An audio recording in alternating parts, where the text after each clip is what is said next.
It is great to see such a large crowd here today. It appears that the word has gotten out on the Gandhian Forum for Peace and Justice.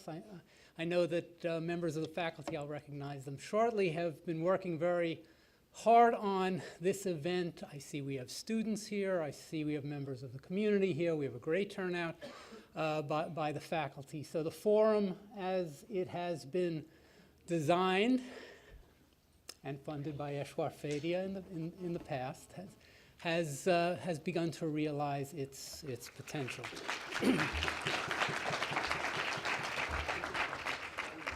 I think all of you would agree with me that the recent and very quickly changing events in the Middle East have drawn our attention and in fact give us the opportunity to reflect upon the themes of Gandhi, of nonviolence and peace and justice. What we've seen recently in Egypt is perhaps an example of nonviolent revolution. I'd like to think so. And we're now watching events in Libya that could be characterized as more violent, perhaps a violent civil engagement of some kind that will be analyzed over time. We assume that rapid change is taking place in that part of the world, but I'm sure, just like you question where is it all going to end up, how long is it going to take, but we can assume that cultural change is part of the national struggles that are taking place in that part of the world. The last couple of weeks, as all this has happened, has taken some of the attention off of the Israeli-Palestinian situation. Although we hear speculation about what those changes will have, what effects that will have on that part of the world and that particular situation. The Israeli-Palestinian question has been before us all of my life, before all of your lives, and I'm sure you would agree with me that we share a frustration in what will ultimately be the outcome of that situation. We try not to lose hope for resolution. I'm sure we're going to hear some on that topic today. The premise of the Gandhian Forum is to bring people together, as has been done so nicely here today, to collectively develop innovative ideas, processes, perhaps policies, perhaps programs, perhaps actions to promote peace and justice around the world.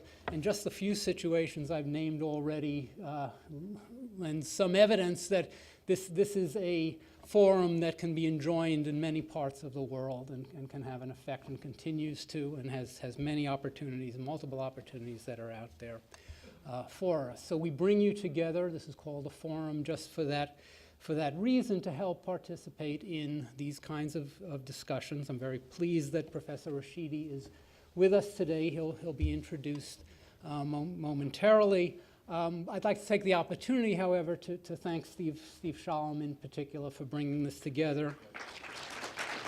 And for the members of the advisory committee of the Gandhian Forum, who make sure that in events like this, we keep our focus on the themes of peace and justice. So my thanks to all of you for being here, and I pass the microphone on to Professor Shalom.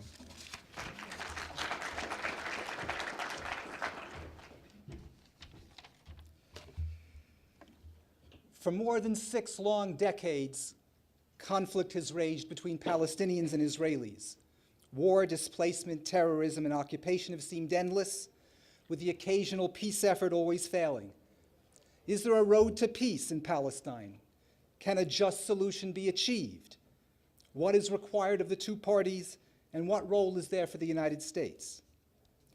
No one is better qualified to address these issues than Rashid Khalidi. Professor Khalidi is the Edward Said Professor of Arab Studies at Columbia University.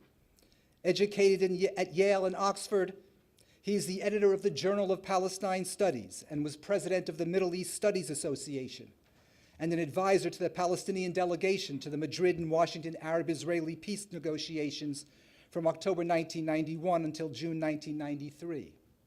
He's the author of many books on the Palestinian-Israeli conflict and on the U.S. role in the region. Most recently and relevantly, Sowing Crisis, American Hegemony in the Cold War in the Middle East, and The Iron Cage. And we hope to have both of these books in the bookstore for those of you who'd like to purchase copies.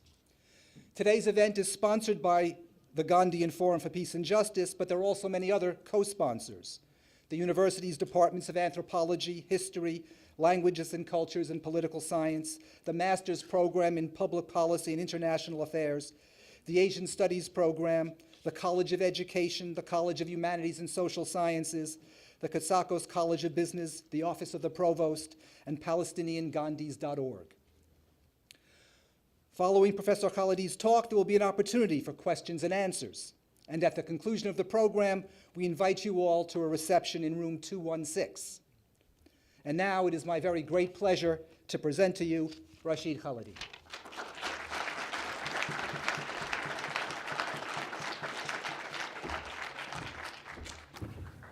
Thank you. Thank you all for coming. What a fantastic turnout. I appreciate your willingness to come inside on such a beautiful day and listen to a talk on a topic that is so gloomy as the one I'm going to be talking about, prospects for peace in the Middle East. I was very tempted between the time that Steve first contacted me and we agreed that I speak on this topic, and today to change the subject of my talk and to talk about the extraordinary events that are reshaping the Arab world and have been since a young man set himself on fire in a small town on the western fringe of Tunisia. I actually passed through that town one day on the 17th of December. It's only 2 months and a half, and those 2.5 months have completely changed the Arab world, hopefully for the better, hopefully in the long run. But as of this moment in time, it's clear that something of world historical importance has already happened. Where it goes, only God knows, but it is clear that this is a remarkable transformation in a region that has been completely stagnant for 2 full generations. I will not talk about that, however, much as I am tempted to do so. I have a piece on foreignpolicy.com if you're interested, and I should have a piece coming out in The Nation in the next week or so where you can see my views. And I will talk a little bit at the end of my talk about the impact of these transformations in the Arab world on the prospects for peace in Palestine and in the Middle East. But that is my topic today, the prospects for peace in Palestine and more broadly in the Middle East, as between Arabs and Israelis. Let me begin by being very blunt. There are no prospects for peace in Palestine today.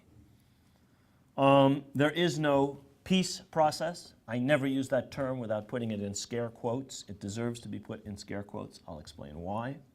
And sadly, there is no likelihood of peace in the immediate future. I would argue there is not even a process to speak of. What exists, and what has existed for many years, has been a joint American-Israeli sponsored and American-Israeli controlled approach which is intended to manage and contain this conflict. Since the days of Secretary Baker, it has long since ceased, in my view, to attempt to actually resolve the conflict. I believe that when I was at Madrid and when we began negotiations in Washington, negotiations which between the Jordanians and the Israelis actually produced a peace treaty, it was originally intended to resolve the conflict. I think that intention was there. I would argue that in the intervening decade and a half, it had disappeared. And what we've ended up with is an approach designed to manage and contain this conflict. It is designed secondarily to protect politicians in this country and in Israel from being forced to make any serious decisions, any hard decisions, any decisions that would in any way harm their electoral prospects. That's what this process has been designed to do. This system has been in place for the better part of 2 decades, certainly a decade and a half, since sometime in the 90s, sometime after the assassination of Prime Minister Rabin, who I think, together with Secretary Baker, was among the people who understood how this thing had to go if this conflict was to be resolved. This process itself has measurably worsened the situation in the region. Far from bringing peace, far from resolving the conflict, it has made the conflict more difficult to resolve, more intractable.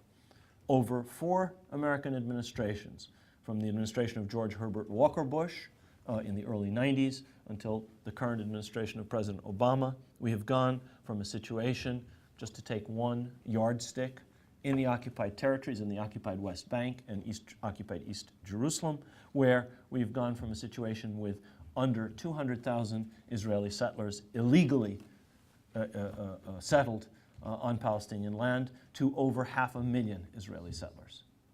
The situation is measurably worse, 150% worse than it was in 1991 when the negotiations began in Madrid. I could give you other yardsticks. I spent the better part of 3 years living and working and doing research in Jerusalem, or parts of 3 years, I should say, from 1991 to 1993. In those years, there was virtually complete freedom of movement for most Palestinians, not just in the West Bank, not just in the Gaza Strip, between the West Bank and the Gaza Strip, between the West Bank and the Gaza Strip and any part of Israel. You could go to the Golan Heights in a car with West Bank license plates. You go to Eilat. You go anywhere you wanted. Now, there was a category of people who had been, were suspected of and convicted of security offenses who couldn't move, who didn't have that freedom. There were all kinds of restrictions on Palestinians, but there was relative freedom of movement. That has completely disappeared. From a small class of people being denied freedom of movement, the situation has gone to one in which a small class of people have some freedom of movement. And the overwhelming majority of Palestinians can't move. Most people in Gaza, 1.5 million people, cannot move out of the Gaza Strip.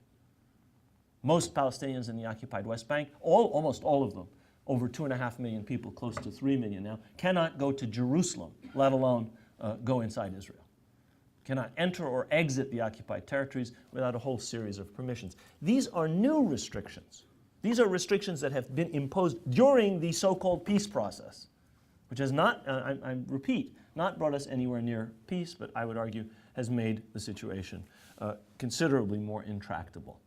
And finally, we've gone from a situation when we all went to Madrid and when these this series of negotiations first began in the State Department, first at Madrid and then in the State Department for the first 2 years, where it appeared as if a two-state solution was difficult but relatively achievable, to a situation today where it seems like a near impossibility. That's to say, a two-state solution with a state of Palestine living in peace alongside a state of Israel was something that was within reach or appeared within reach in the early 90s. It seems to most people, many very realistic people, to be out of reach today.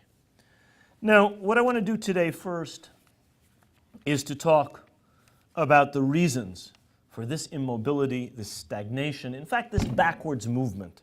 Things have not just stayed still. They've actually gotten worse, as I've tried to show with some of the yardsticks that I've given you. They've gotten considerably worse, in fact. And I'm going to do this by talking about 5 sets of issues. First, I want to talk about what's wrong with the approach that's been taken over these past 20 years. Secondly, I want to talk about ideas that have developed inside Israel that make a solution more difficult. Thirdly, I want to talk about some issues in the United States that make a solution more difficult. Fourthly, I want to talk about the Arab world. And finally, I want to talk about problems in Palestine among Palestinians. In each of these 5 cases, what I'm going to be arguing is that these are the contributing factors to this immobility, to this stagnation, and in fact to this movement backwards from a possibility of solution, or what appeared to be a possibility of solution 20 years ago. So let me talk first about what's wrong with the approach. We have been following an approach to this, which I've already summed up as one which meant to manage and contain the conflict and save the politicians from having to do anything that would in any way harm them in election time. That's the main objective. And this flawed approach has various bases. One of the core bases, one of the core elements of this approach that has been followed over the past 20 years is that it is not based on international law. It is not based on international resolutions. It is not based on positions that this government and other governments in the world have over a long period of time, agreed are the necessary legal bases for a settlement. What am I talking about? I'm talking about Security Council Resolution 242, which talks about the inadmissibility of the acquisition of territory by force. I'm talking about the Fourth Geneva Convention, which argues that the inadmissibility for an occupying power of exporting its population into the occupied territories. If you do not have these and other elements of international law, if you do not have these and other resolutions passed by the UN Security Council with the support of the United States as the basis for a solution, you have no fixed basis for a solution. What determines outcomes? The balance of forces. The strong imposes on the weak. And what do you have? You have, instead of some kind of fixed basis on which you say, but you can't do this. This is a violation of international law. You say, well, we'll sit down at the table and negotiate it, and let's see what happens. You have an illegal action, you are the victim, but you'll sit at the table and negotiate it. Imagine in civil procedure and criminal procedures if that were the basis, if there were no basis in law for a resolution of a conflict or a dispute. So this is the first problem. The second thing that's missing is an understanding of what the objective should be and how urgent it is to achieve it. The objective should be to end occupation. I mean, there are many other issues here, but one of the key issues that constantly is obscured is that an important part of this conflict has to do with an occupation, a military occupation of a territory and of a people that's been living under this occupation for going on 44 years. We're now in the month of March. On the 5th of June, we will have entered our 45th year of this occupation. It's the longest occupation in modern history. It includes mainly Palestinian territories. It also includes the Golan Heights, the occupied Syrian Golan Heights. For some people to even refer to the fact that this is an occupation is considered controversial. I find this outrageous. I mean, this is the position of international law. This is the position of our government. This is the position of everybody who looks at this on the basis of international law. And yet for some people, this is a controversial assertion. And to say this thing has to end quickly, or this is the whole problem, end it now, is taken as an affront. And I think the fact that it is not the objective that people are looking towards, but other things are seen as more important, is a crucial problem. So instead of talking about a resolution based on international law, instead of talking about the urgency of ending occupation, instead of talking about a solution which involves equality between the two peoples involved, the Israeli and the Palestinian, instead of talking about a solution that's comprehensive, that brings in all the countries of the region, that resolves issues involving Lebanon, that involves issues involving Syria, the occupation of Syrian territory specifically. One of the things that the United States has drifted away from, and that other actors have allowed the United States to drift away from, is a sense that you have to solve this problem globally and comprehensively. Everybody has to be involved. When we went to Madrid, one of the things that Secretary Baker and President Bush did that was that marked a remarkable shift in American thinking was to insist that this be a comprehensive settlement. It wasn't just the Palestinians and the Israelis that were there. It wasn't just the Palestinians and the Israelis negotiating, and then the Jordanians and the Israelis, and then the Lebanese and the Israelis, and then the Syrians and the Israelis. All of those bilateral negotiations took place. In addition, virtually every other regional power was present. The EU was present. The United States and the then Soviet Union were co-sponsors. The United Nations was present. The idea was that this is an international problem that has to be solved internationally, that involves multiple elements, each of which has to be solved as part of a comprehensive solution, was part of the vision which animated the Madrid conference. It was the first time in the history of a conflict that goes back, you can date it to the Balfour Declaration of 1917, you can date it to the first Zionist Congress of 1897, you can date it whenever you want. It goes back several generations. It's the first time in the history of this entire conflict that all the parties were brought to the same table. That is the right way to approach it. Even if it didn't work, it's the right way to approach it. Approaching it in a silo, getting the Palestinians and the Israelis alone together, is, in my view, not the way to approach it. So there has been a failure to approach this comprehensively. Finally, the United States has brokered and has insisted on exclusively brokering, as much as possible keeping out anyone else, a negotiation which necessarily, given the imbalance of power between the two sides, is between a weak party Palestinians, a scattered people, part of which lives under occupation, and a stronger party, a state that's existed for 62 years, is a nuclear power, has a strong army, and so on and so forth. Clearly, I forgot the most important thing. The United States is not just brokering this negotiation. The United States is sure to keep its big, fat thumb on the scales in the favor of one side and against the other. In the words of Aaron David Miller, who worked on this issue for a third of his career, maybe half of his career in the State Department, the United States during these negotiations acted essentially as Israel's lawyer, as if Israel needs lawyers. But that's what they had in American diplomacy. And I saw this on repeated occasions. The most egregious occasion was when we came to an impasse in negotiations in 1993 with the Israelis. The United States, which was supposedly mediating, said, well, we're not going to, and it constantly said, we will not get involved in these negotiations. It's up to you guys to solve it. They said, we're going to come in with a brokering, a bridging proposal. And everybody said, hosannas, both the Israeli side and the Palestinian side. We had come close, but we couldn't reach agreement on this key issue. They came to us with a bridging proposal, I swear to you, which was less forthcoming than the Israeli position. The Israelis had given us a better offer than Dennis Ross and the State Department came up with as a bridging proposal. That is how poor a job the United States was doing in this process. So again, the approach is flawed. What it leads to is a situation where the weaker party is expected to give up some of its rights in exchange for concessions from the stronger party, which controls the entirety of the territory in question. One party is under occupation, one party is occupying. None of this is recognized. They're treated as if they're equals. And this has essentially been the US and Israeli approach since the early 1990s. So the first reason that this thing has not gone forward but instead has gone backwards is these flaws in the approach. The second reason has to do with Israel and changes in Israel, especially over the last couple of decades. There has grown in Israel the belief among Israeli citizens, among the Israeli body politic, and Israeli public opinion, that there are no consequences to continuing to occupy and settle Palestinian territory and take Palestinian land.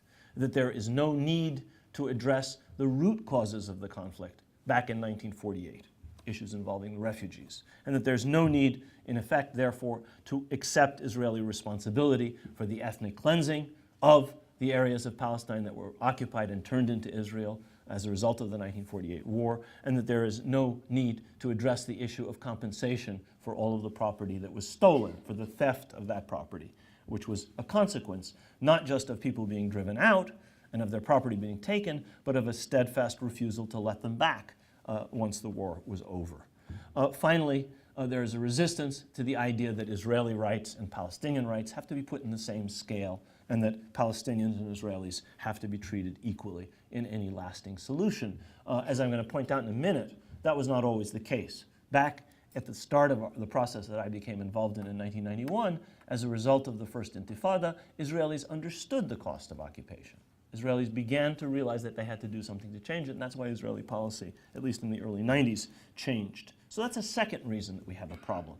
And in fact, other analysts, people who are more expert in Israeli politics, talk about a rightward shift in Israeli politics, talk about other processes that build on what I'm talking about and that may well exacerbate it. So that's a second problem.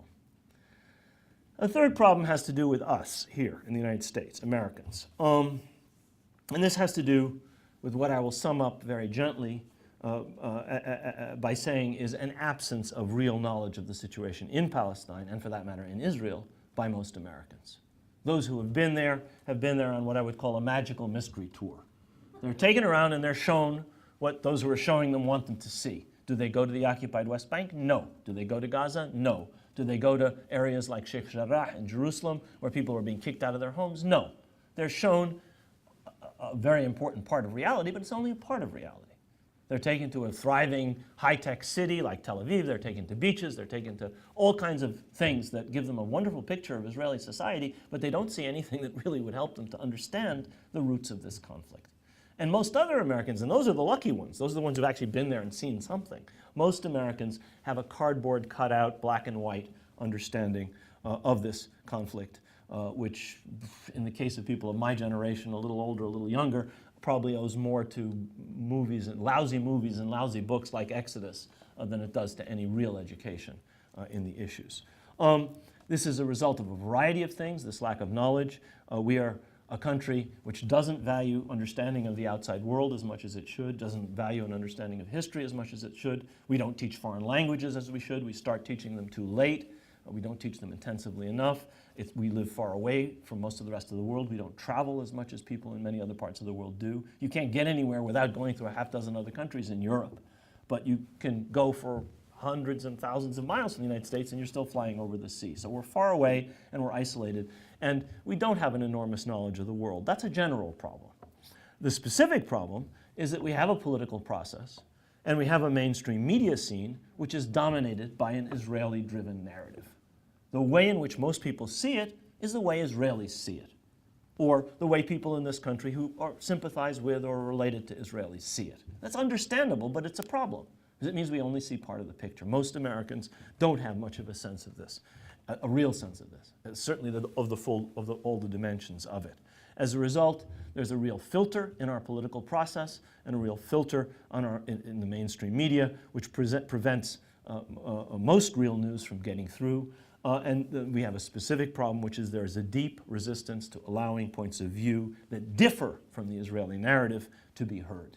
The argument is these are points of view which are beyond the pale, which simply shouldn't be heard, which is a remarkable point of view, but it is one that has unfortunately been prevalent in the past. It's breaking down, but it's still there. So that's a third set of problems having to do with our body politic, our media, our lack of knowledge and understanding of this part of the world.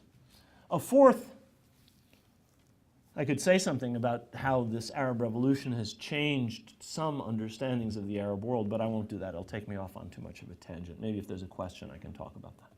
A fourth problem does relate to these Arab revolutions, and it is the weakness and fragmentation of an Arab world which for decades, really 2 generations, 3 or 4 decades, has been dominated almost exclusively, there's 2 or 3 exceptions, Lebanon, Kuwait, by dictatorships, police states, and autocratic monarchies.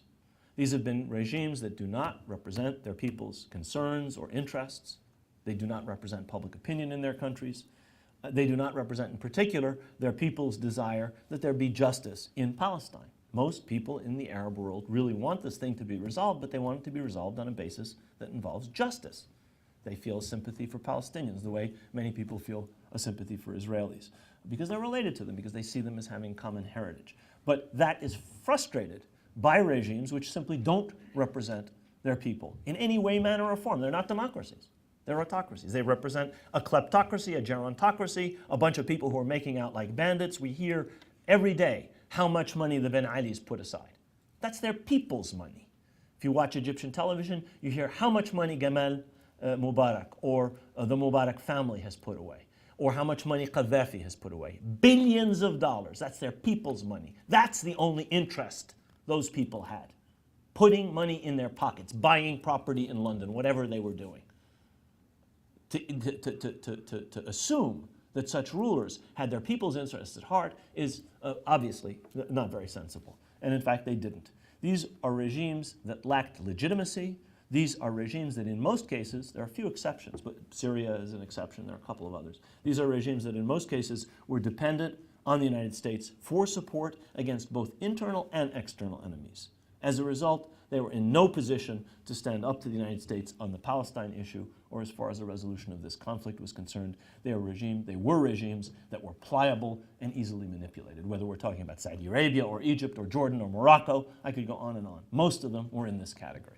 Countries in the Gulf, virtually all Arab regimes, because of this lack of legitimacy, because there was no democratic opposition, because there were no people who represented public opinion, because there was no free press, simply didn't express the wishes and concerns and interests of their people. And that was a problem in this conflict, because the Arab countries are party to the conflict. Finally, I could go on and on and on with the obstacles, but I'll talk about 1/5 and last obstacle, and this is problems among the Palestinians. And one of the major problems here, there are several, but one of the major problems here is the deep divisions among Palestinians. These are divisions between the Fatah party, which dominates the West Bank or controls the Palestinian Authority in the West Bank, and the Hamas party, or Hamas, movement, which controls the Palestinian Authority in the Gaza Strip. These are now divisions between the West Bank, which is separated off from the Gaza Strip. I mean, they're physically separated, but at least they were part of one entity, one authority. That's no longer the case. These are divisions in terms of orientation and policy, between a policy that the Ramallah Palestinian Authority follows of negotiating from a position of weakness and without a Palestinian consensus, and the policy followed by the Palestinian Authority in the Gaza Strip, which calls for resistance to occupation, or what it calls resistance to occupation, but which has been unable and in fact unwilling to actually engage in it. So you have people who ineffectually negotiate, and you have people who ineffectually resist, if they negotiate or resist at all, but neither of which, neither leadership has any strategy for resolving this conflict, for actually figuring out how you get from where we are now to a better place. There is no strategy on either side of that political divide.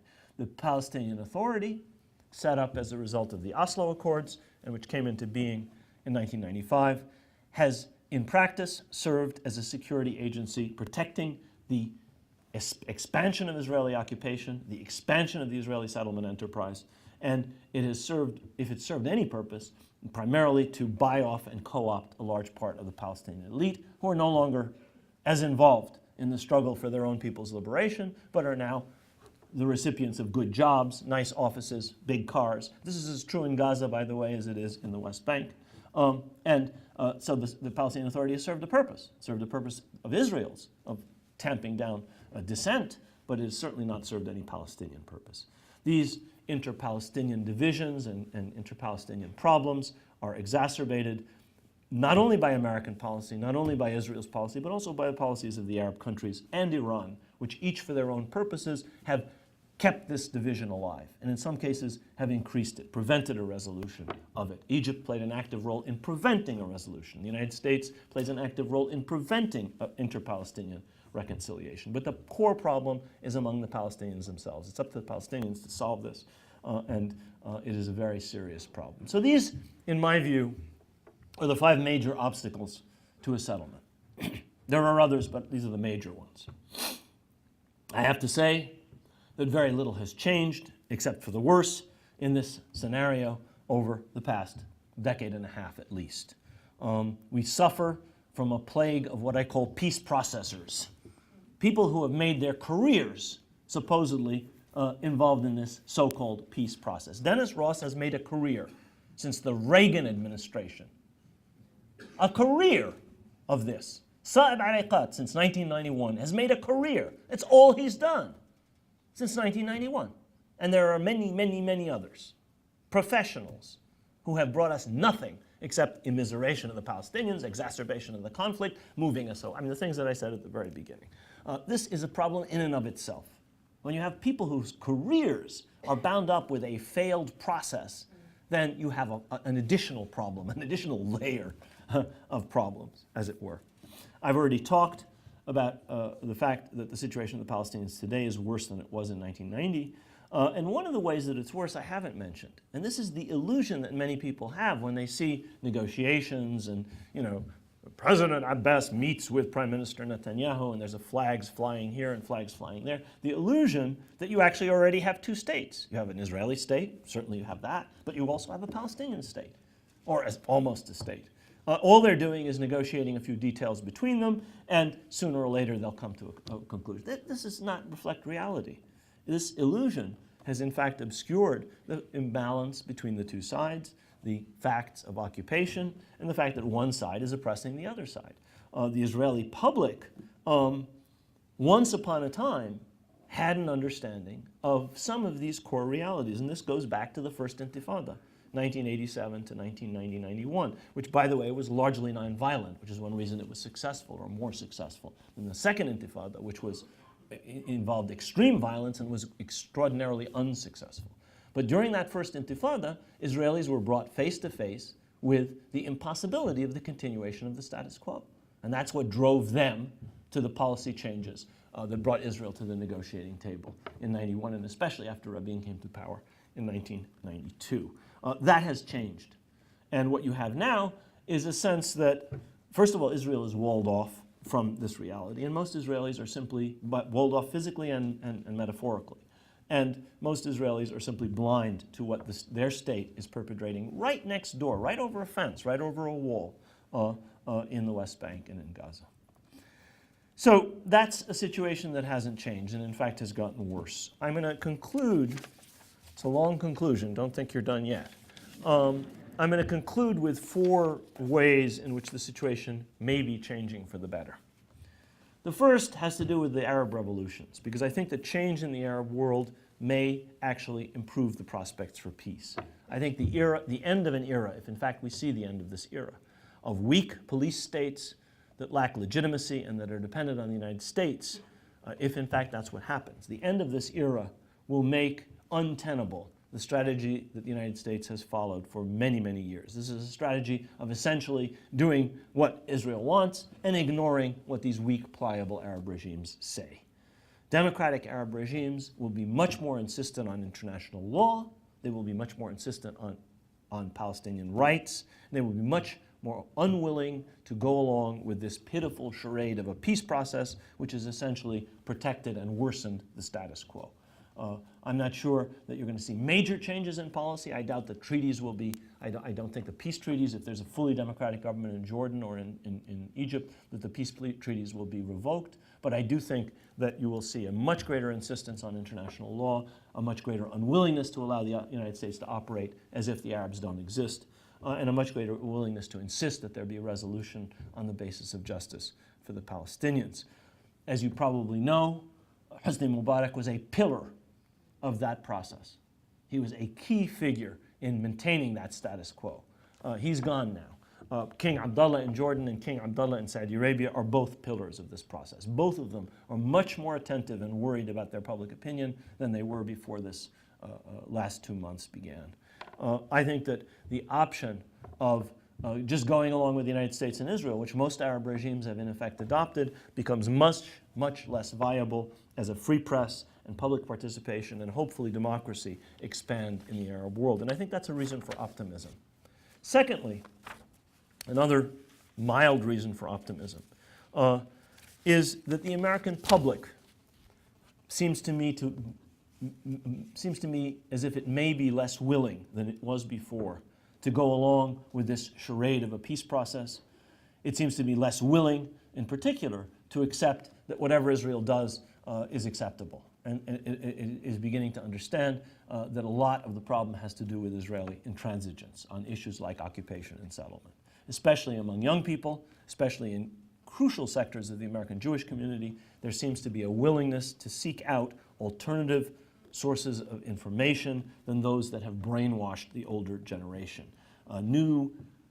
New media are available, and this means that sources that give you a completely different view than the mainstream American media do, things like the BBC, things like Al Jazeera, things like the websites of Middle Eastern newspapers like Haaretz, all of them give you a radically different view than the New York Times or CNN or NPR or any American medium. I'm not even talking about Fox News, needless to say.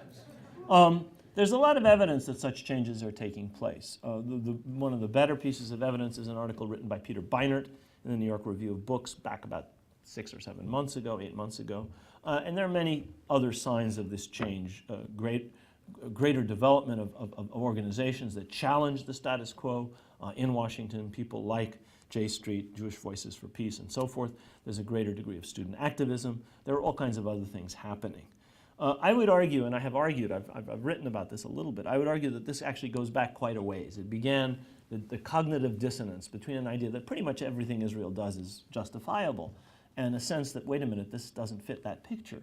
Probably, I think, begins with the 1982 Israeli invasion of Lebanon and the siege of Beirut, when a lot of people of my generation or older came to see on US television over many months a reality that was completely at odds with that image. I don't think that had an enormous effect, but it was the beginning of a process. I think that the suppression of the first Palestinian Intifada in the late 80s and early 90s contributed to people realizing, wait a minute, this is not exactly what we were taught it was. And that process has been accelerated by the Israeli invasion and attack on Lebanon in 2006, the Gaza war, or the attack on Gaza, really, it wasn't a war, in 2008, 2009, and then on the attack on the flotilla the attack on the Mavi Marmara, in which 9 people, including an American citizen, were killed. All of these things, I think, have changed or begun a process which indicates that some changes are taking place in the American public. And I think this is all to the good. It doesn't mean the political sphere has changed. It hasn't. It doesn't mean the mainstream media has changed. It hasn't. But it does mean that there is some change. And I think that's important. Thirdly, among Palestinians, there have been important changes. There's been a vitally important change, I think, away from violence and towards nonviolence. That doesn't mean there are not people who are calling for violence or committing violence. There are, many of them.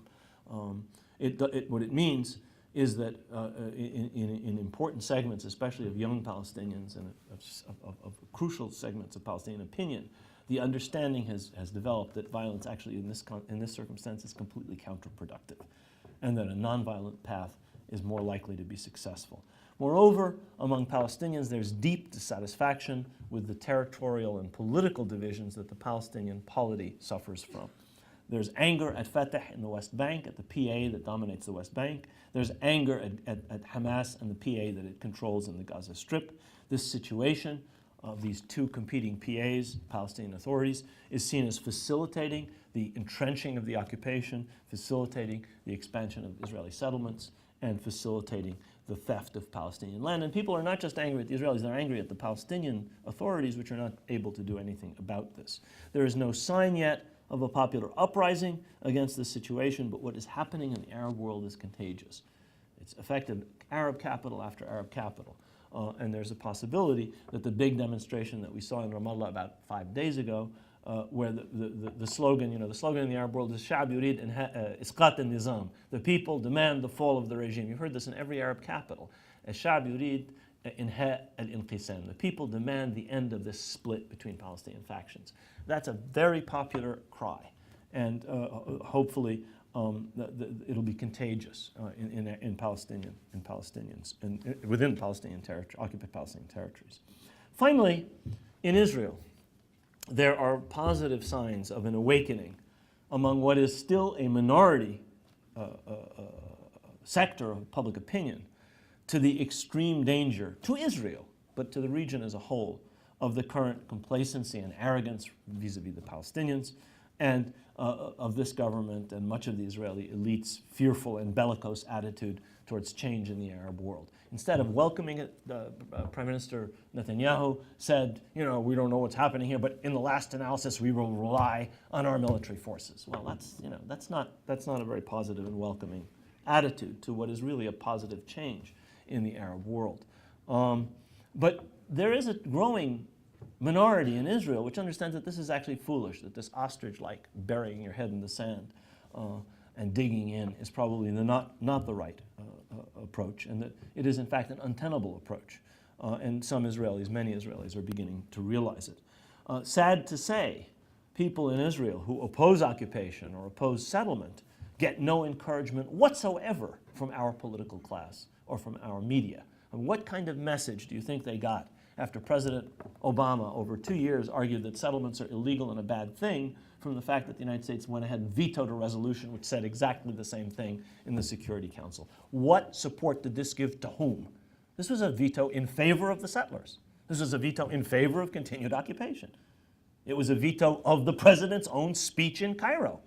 It wasn't a veto of a UN Security Council resolution. It was a veto of our own credibility in the Arab world. It was a monumentally, in my view, mistaken action, and it particularly undermined people in Israel. And you read this in the Israeli press. People say, what was he thinking? He hurt us, the people who are trying to push in the same direction he is pushing in. Okay, this is now my real conclusion. None of these positive signs is a reason for excessive optimism. The status quo is enormously rigid. It is leading to shrinking possibilities for what once might have been a solution via 2 states, Palestine alongside Israel. This is a solution which I would argue is almost impossible now. It's not impossible now because of some act of nature. It is impossible now, if it is impossible, because of conscious, careful policies carried out by one Israeli government after another since 1967 to make a 2-state solution impossible. If it's impossible because they made it impossible. by building settlements such that you cannot drive from A to B without going through an Israeli settlement. And that's a fact on the ground. That's a fait accompli. There are 500,000 Israelis who are voters. How can you possibly remove them? Blah, blah, blah, blah, blah. Therefore, as a result of actions taken consciously with a forethought as part of a plan to prevent a two-state solution may be impossible. Not because of an act of God, but because of policies over almost 44 years. All of this has been protected by an American refusal to oppose this, to actually say, no, we actually want a solution, and your doing this makes a solution impossible. Instead, however far Israel pushes the goalposts, the United States moves over to wherever the Israelis have pushed them and said, okay, now let's split the difference. And then they push them a little further. They say, okay, let's split the remainder of the difference. And they push them a little further, and they say, there's not much difference left, but let's split it. You can't have a settlement based on that. You either start from principles, and you either have an idea of where you want to come out and what is necessary for you to come out there, or you don't pretend that you want a settlement. And I would argue the United States has not acted in favor of a settlement for most of the past 15 or so years. In my view, any resolution is going to require going back to basics, going back to principles, going back to international law, and understanding where you want to end up. And if you don't do that, you're not going to solve it. Any other resolution is impossible, in my view. If you want a solution, it has to be based on some sense of equity, some sense of equality as between these two peoples. It has to be based on justice. It has to resolve the whole problem. This is a moment, as I said at the beginning, of great promise in the Arab world. Most of the cases, this has been peaceful change so far achieved. It's not been completed, and it may face enormous obstacles in some of these countries. But it represents a break with 4 decades of stagnation and undemocratic rule. The fact that this was achieved peacefully in the main should be encouraging to all of us. The fact that this is the Gandhian Forum makes it particularly important to say this. I think in the end, this change in the Arab world, if it is successful, and it's not yet there, will in fact have a positive impact on the prospects for just peace. Only, in my view, a peace between democracies and a peace which takes people's just and legitimate aspirations, all of them, of all the peoples involved, into account, can be a lasting peace. And so if, in fact, this is a democratic transition in the Arab world, as I hope it is, maybe we are, in fact, closer to a just peace. Thank you very much.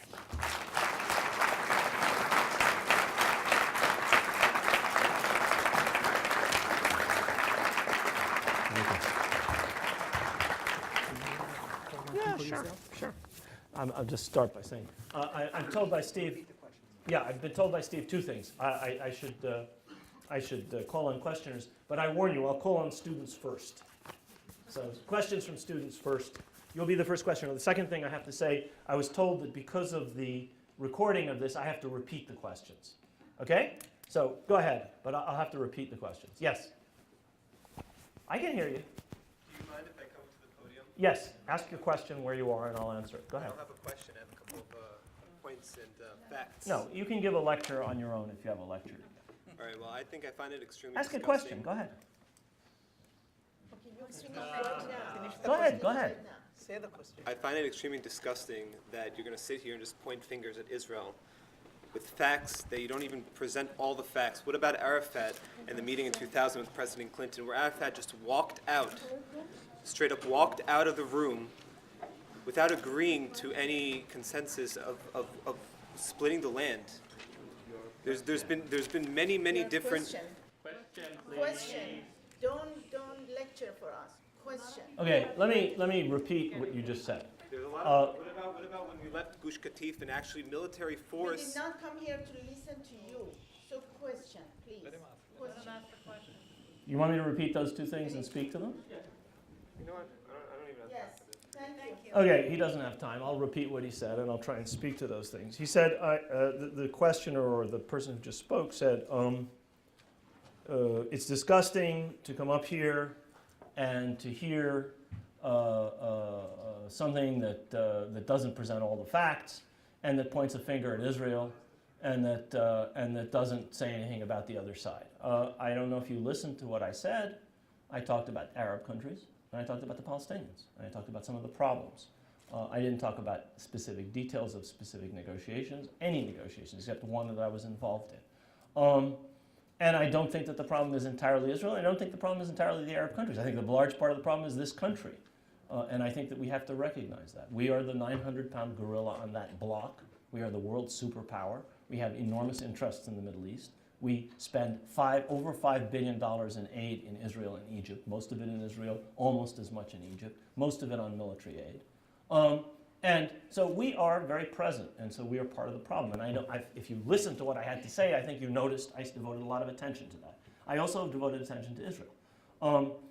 Questioner, or whatever he was, the person who said what he said, also mentioned Gush Katif, and talked, I think he was talking about the Israeli withdrawal from the Gaza Strip.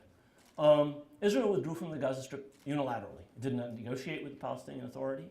It simply pulled its troops out without in any way trying to make this part of a settlement. It was part of an approach which said, we will solve this on our own. We're the ones who make these decisions. It's as if the Palestinians don't exist. And in fact, the result was a catastrophe for Israel, for the Palestinian Authority, and for the Gaza Strip. And it is part of a fundamentally flawed approach, not just by Israel, but I would argue at least as much by the United States. That is not the way to resolve this conflict.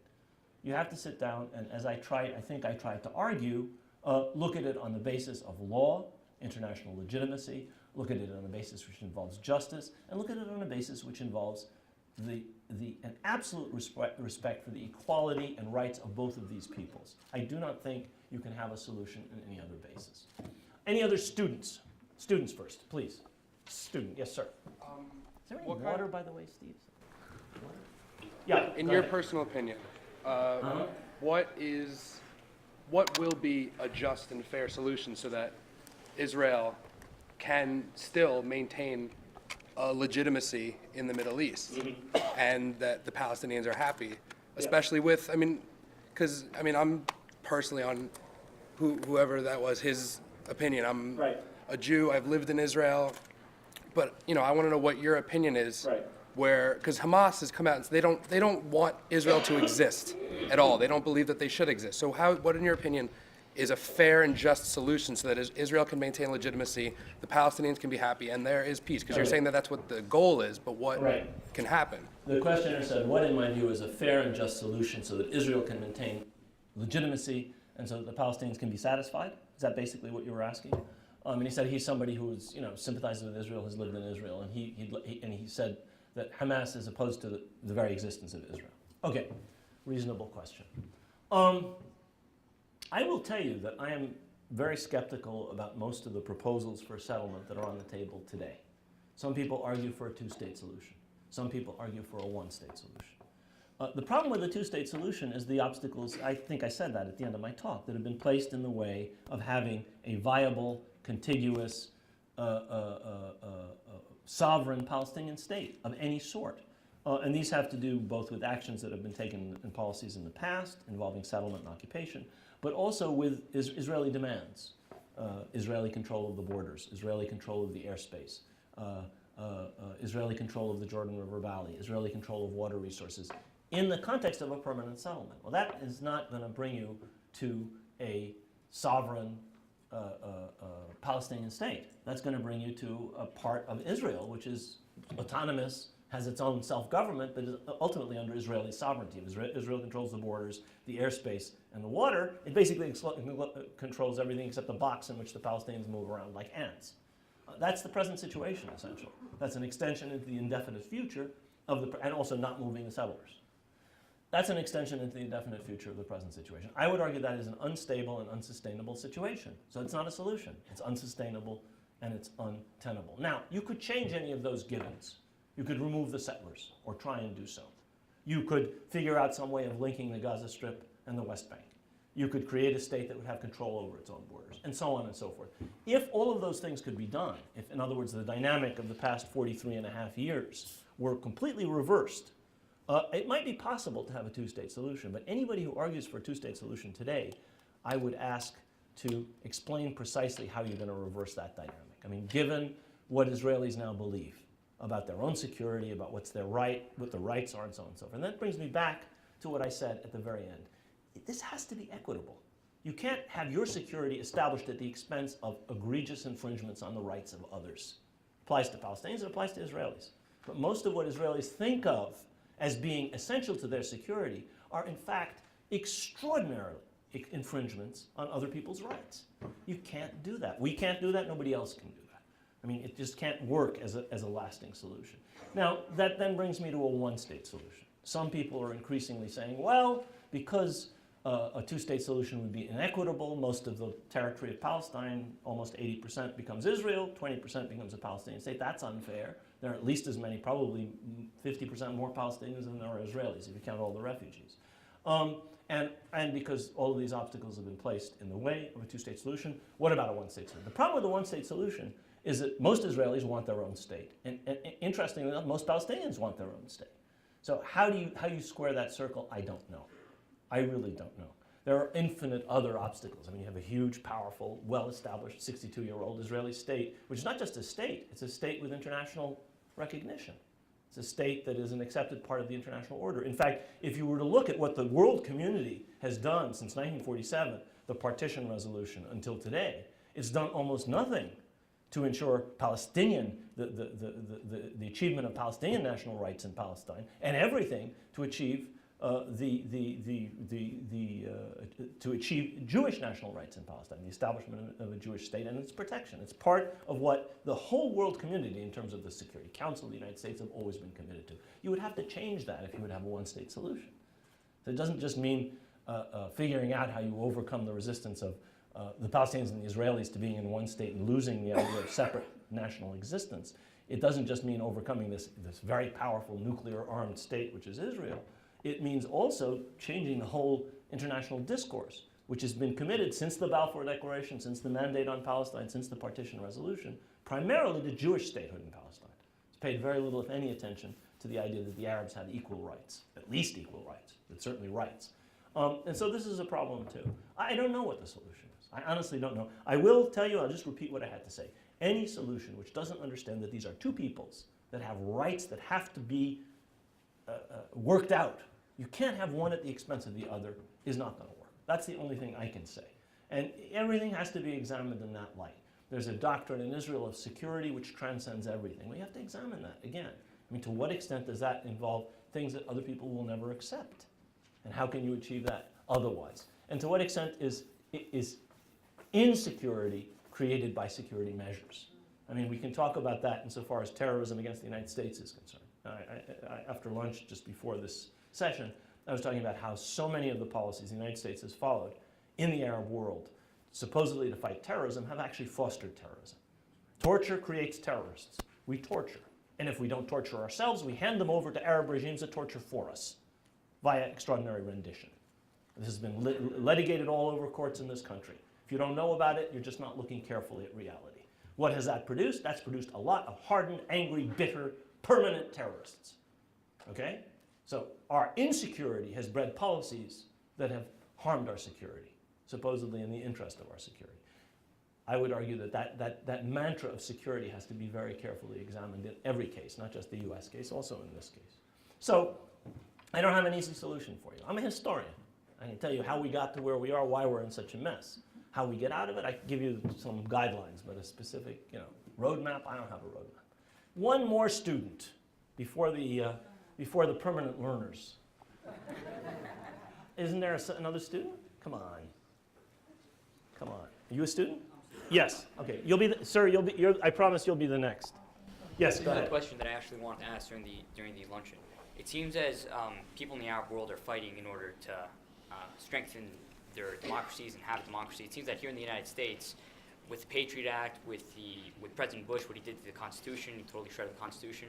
It seems that we're losing our democracy here in the United States. Corporations are now allowed to spend as much money as they want in terms of funding for campaigns. So I'd like to get a sense of where you think this country is going.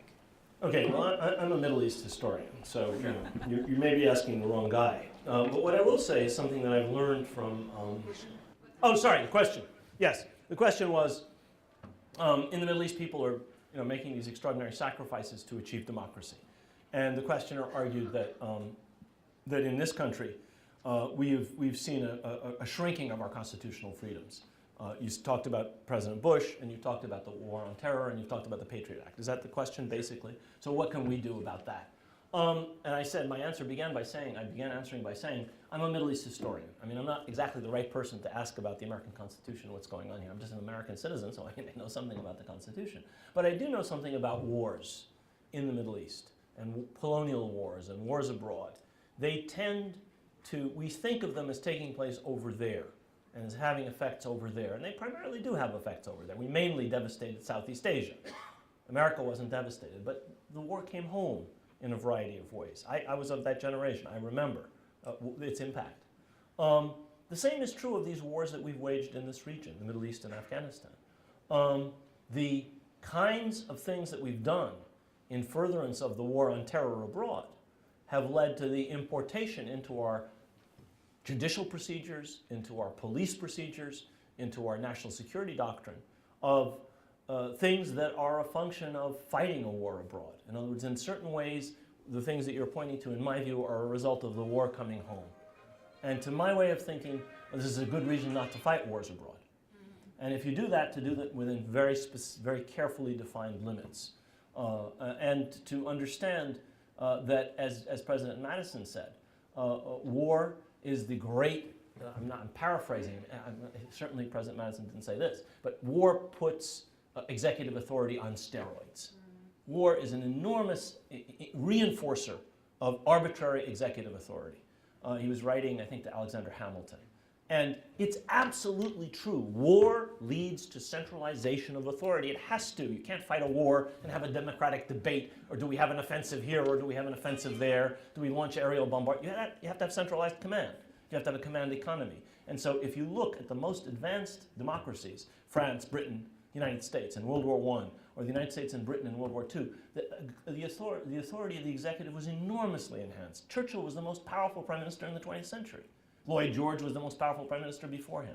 President Wilson, President Roosevelt, Franklin Delano, Clemenceau was by far the most powerful prime minister of the whole Third Republic. Why? Because war leads to a concentration of executive authority. And what we now have launched on, embarked on, since President George W. Bush, the last President Bush, is what he described and his administration described as a permanent war. This is a problem. This is a problem. If you're at permanent war, then all kinds of infringements on rights, which are wartime expedients, become routine. So I would argue that we have a problem with that and many other problems. But one of the ways to deal with those problems is to be very careful when you go to war and end those wars as quickly as possible and think about how the United States acts in the world. Okay, I promised I'd let you ask the next question. I'm not a student. It's okay. Being a historian yourself, I think you are the right person to ask the question. Mm-hmm. It has been said that history teaches nothing but only punishes people who have not learned a lesson. I don't know whether you agree or not, but my question is that whether each of the two sides, that is PLO or Hamas, have really learned a lesson after that split. Mm. After the municipal election, Hamas came up with a few percentage up and became a winner, and I think that was a turning point in terms of... I have to summarize your question. So can I say, what have the two sides in Palestinian politics learned from the split? And the question was about what has Hamas and what have Fatah learned from the split. I'm afraid the answer is not enough. Unfortunately, both have a great vested interest in the status quo. Both have control over a segment of Palestine. Both have the perks of office. And they're deeply entrenched, unfortunately, in this rivalry and conflict with one another. The only good thing is that public opinion has turned against both of them. And so they're now beginning to be forced, I think, by public opinion to moderate their positions somewhat. The fall of the Mubarak regime was a terrible blow also to President Abbas's approach in Ramallah and to Fatah, the whole Fatah approach. They deeply depended, they're very much dependent on the Egyptians, both to keep Gaza sealed, because it's not an Israeli siege, it's an Israeli-Egyptian siege of Gaza, and to oppose Hamas, and to prevent a resolution of the inter-Palestinian division on reasonably equitable terms. the man who was appointed vice president of Egypt and has since disappeared from our view, General Omar Suleiman, was the man in whose hands these negotiations have been for the past 3 years, and that's one of the major reasons that they didn't succeed, because the Egyptians didn't want them to succeed. The disappearance of that regime and real strong Palestinian public antipathy towards both regimes is the strongest pressure on them, not that they've learned anything, in my view. Yes, there's a student back there. Sir? Quick question. Do you think with all the political unrest in the region, do you think that moves us closer to nuclear war? Do you Moves think us closer to? nuclear war, or do you think that we're moving in the Nuclear opposite war. Yeah, I heard you. Or do I think we're moving closer to? Peace. The question was, do I think that the unrest in the region moves us closer to nuclear war, or are we moving closer to peace? Pardon me? Yeah, the uprisings in Egypt and the various upheavals in other Arab countries. That's what you're referring to, right? Yeah. I mean, the easy answer to this is a cop-out, and to say that, you know, the job description of a historian doesn't include predicting the future. I don't know what's going to happen. I mean, anything could happen, and I look like a fool up here. Or you'll remember me and say, listen to what he said and look at what happened. I don't know what's going to happen. I think that the danger of a nuclear war in the Middle East is infinitesimally small, because there's only one Middle Eastern nuclear power, which is Israel. And I see no reason for it to use its nuclear weapons. It's not likely to. I think the likelihood of war breaking out between the Arab countries and Israel is very small. The Arab countries are weak and divided. They don't have the wherewithal to make war. If they were to do such a foolish thing, they would be rapidly defeated. I don't think war is likely. If the question has to do with issues relating to Iran, those I think are issues of concern, because there is some fear that Iran might develop nuclear weapons. I think that all the reports that have come out of Israel and the United States in the last several months indicate that that prospect is much further away than some scaremongers tried to make us believe in the past few years. And Israel and Iran's capacity to produce a nuclear weapon, if it in fact has that intention, which is not entirely sure, has been pushed back to many years into the future. These are the Israeli intelligence estimates and the American intelligence. They may be wrong, but that's what they're now saying. So even though I think that the possibility of a conflict with Iran is a concern, because we are still engaged, we, the United States, are still engaged in what I call a Cold War with Iran. And a Cold War can always turn hot. I mean, there's always that possibility, even if that's not the intention. And even though there's a very tense standoff between Israel and Iran, I don't think that would necessarily, it's hard for me to foresee an eventuality in which that might turn into a nuclear war. But that's why I'm a historian, because I don't think about the future. Or if I think about it, I think about it as an amateur like the rest of you, not as a professional. Yes, sir. You'll be next, Dennis. Thank you, and thank you for being You're here. welcome.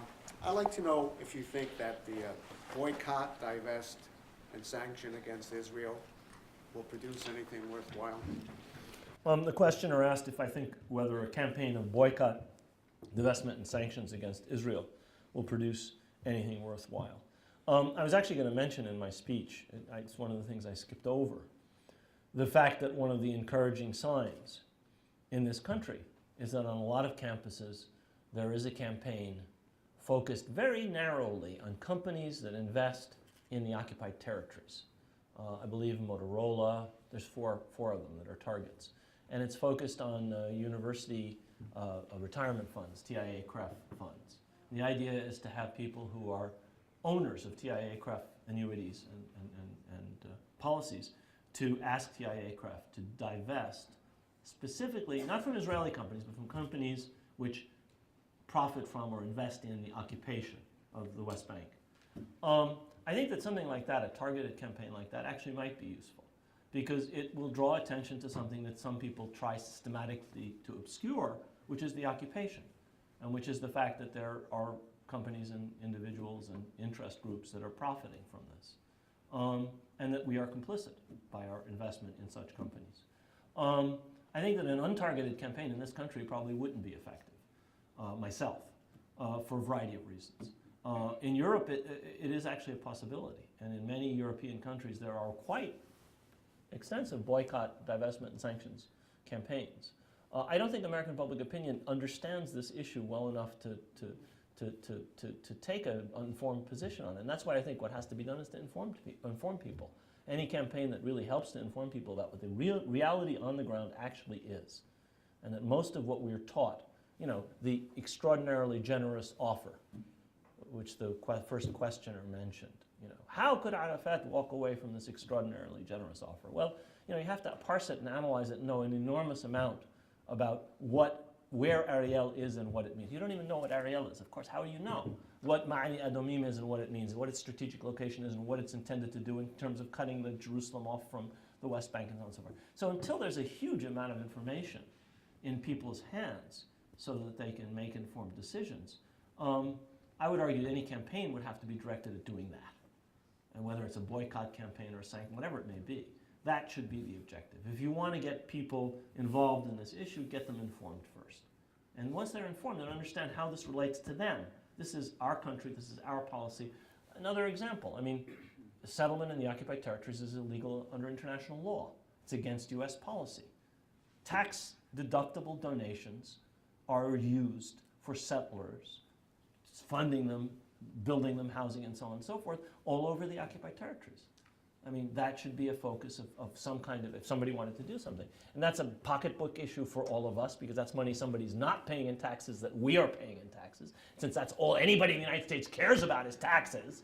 You know, cut public spending on this, destroy the unions, destroy education, but don't raise our taxes. Okay, fine. You don't want your taxes to be raised? Maybe you should look into how people are getting tax deductions on things that are violations of US law and international law, which also are violations of US foreign or go against US foreign policy and are, you know, not good things in the view of most people. And if you're able to focus on stuff that brings the issue down to stuff that people understand, like taxes, or stuff that people understand, like this is a company I'm invested in, do I want to be invested in? That maybe you have, then you can both inform them and get them on your side. So that's how I would answer that question. Dennis.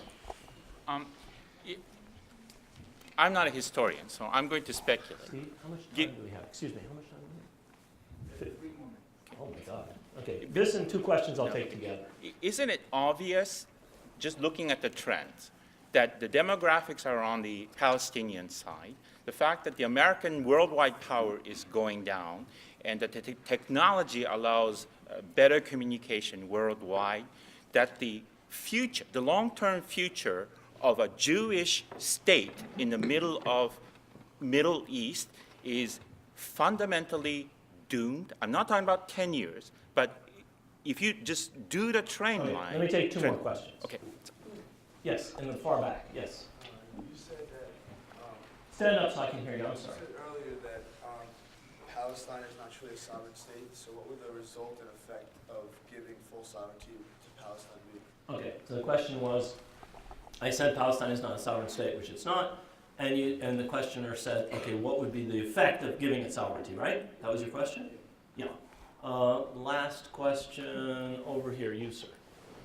I think your lecture made clear that U.S. foreign policy towards the Middle East has failed at achieving stability, Right. peace, or democracy. Who's the next mediator? Who would be the next brokering power, since it seems impossible for the U.S. to change its position? Okay. The question was, I've argued that U.S. foreign policy is broken, that it hasn't worked, or at least it's not been successful. Who would be another power that could step in to act as a mediator or a broker? Let me answer these questions very quickly. I'm told we only have 3 minutes, and these are each of them is a big and good 4 minutes. Each of them is a big question. I've repeated all the questions. Let me try and answer them. To Dennis's question about whether a Jewish state can survive given the demographics in an Arab region. I think the question depends on a couple things that you have to factor in before you can answer it. Herzl and others argued that the only solution to the Jewish problem is a Jewish state, that the unnatural state of the Jewish people living in the Galut, living in exile, among Gentiles who were driven by fundamental anti-Semitism, was untenable. They couldn't live there. And not many people actually bought into that idea until the anti-Semitism, even though there was a lot of anti-Semitism in Europe and virulent, vicious, murderous anti-Semitism in Eastern Europe and Russia in particular, not a lot of people bought into that until the rise of the Nazis. Zionism became a success in terms of it's seen as the answer to the Jewish question when Nazism and the Holocaust appeared to prove that Herzl and his followers were completely right. You couldn't live. The most assimilated Jewish community in Europe was the German Jewish community. They were destroyed. The solution, however, was to then try and establish a Jewish state in a country that had an overwhelming Arab majority, which had natural objections to being dispossessed, the cause of the problem. Now, you deny that that's the cause of the problem if you're a committed Zionist, or you say, yes, that's a problem, but there's nothing that can be done about it. And unless you can square that circle, I don't see how a Jewish state works. Unless you can say, we've done this for whatever reason, and this is still the only solution to the Jewish question, and we can do this not just in an Arab region, but in a country which had an overwhelming Arab majority, and whose majority today perhaps is already Arab again, even after a majority of Palestinians were dispossessed in 1948, is a $64,000 question that Israelis have to ask themselves, and people who argue in favor of Israel. Can there be a state which is a national home of the Jewish people in that part of the world? I frankly don't see why not. But would that necessarily be a Jewish majority state? And if so, how you would square that with the rights of the indigenous population, which is now again a majority? That's a question that if you're a Zionist, you have to answer. Do you do it by eternal war? I don't think that's going to work, frankly. Do you do it by figuring out some way to partition so that you have a tiny little Jewish state, however it's configured, within I don't know, or do you figure out some binational solution whereby you can have a national home for the Jewish people, which involves a Jewish majority operating within a certain context, and at the same time takes account of the fact that you have another polity, another national entity, which would be within the context. I don't know. I mean, I'm not real good on the future. I can tell you how we got to where we are. How we got to where we are is exactly how I said. Second question, what would a Palestinian state with sovereignty look like? Well, it depends on how you get to that process. If you get to that process, how do you get to that result, the process whereby you get to that result? If you get to that result via a process which involves dividing up the Palestinians and ignoring a segment of them. Now, one of the questioners said, a gentleman who was here, he's gone now, said, well, Hamas rejects the very existence of Israel. A lot of Hamas leaders have said, well, we're willing to come to terms with Israel, but we're not willing to recognize it. I don't know what that exactly means. There are a lot of Palestinians who recognize the existence of Israel in the sense we're going to come to terms with it, but they don't like it because they understand that it was established in their country at their expense. And my argument is if you want to have a settlement and you want to have a two-state solution, you have to negotiate with all the Palestinians, including the ones who don't like you very much. Most Israelis don't like Palestinians very much either. Most of them don't believe the Palestinians have the right of self-determination. Many of them would like to prevent the Palestinians from having that right. But you have to negotiate with all Israelis if you're Palestinian. You have to negotiate with all Israelis and Palestinians if you're Israeli. And I would argue that if you're going to have a two-state solution, it has to be a two-state solution which represents not just an Israeli consensus and is expressed democratically through a democratic government and a referendum, but a Palestinian consensus that's expressed democratically through a referendum and a democratic government.